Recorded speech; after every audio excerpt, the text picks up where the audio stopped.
تصدق ما قاله المدرب البوسني السابق للمنتخب الجزائري وحيد حاليلوزيتش عن الجزائر والمنتخب الوطني، وذلك عند إجرائه لمقابلة صحفية مع الإعلامي الجزائري حفيظ دراجي، حيث إنه كشف تفاصيل مثيرة. شاهد ما قاله، ولكن قبل ذلك يرجى دعمنا بلايك ومتابعة للقناة تشجيعا لنا.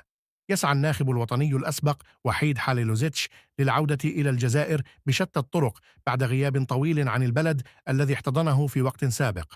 وقال وحيد حاليلوزيتش في تصريح له للإعلامي الجزائري حفيظ دراجي: لا أريد أن أموت دون زيارة الجزائر مجددا.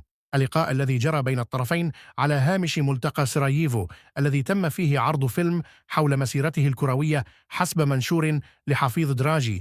كما أكد الإعلامي البارز في القناة القطرية بين سبورتس حفيظ دراجي إن وحيد حاليلوزيتش لا يتوقف عن الحديث عن تجربته مع الجزائر وتقديره للشعب الجزائري.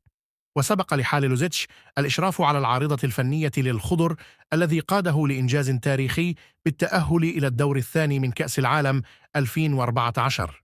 يجدر بالذكر أن وحيد حاليلوزيتش تلقى طلب من وليد صادي لتدريب المنتخب الجزائري بعد إقالة بالماضي، إلا أن هذا الأخير رفض باحترام، وذلك لترك صورة جيدة في أذهان الجزائريين. ما رأيكم في هذا؟ لا تنسوا مشاركتنا آراءكم في التعليقات. لايك ومتابعة للقناة وفعل الجرس ليصلك كل جديد.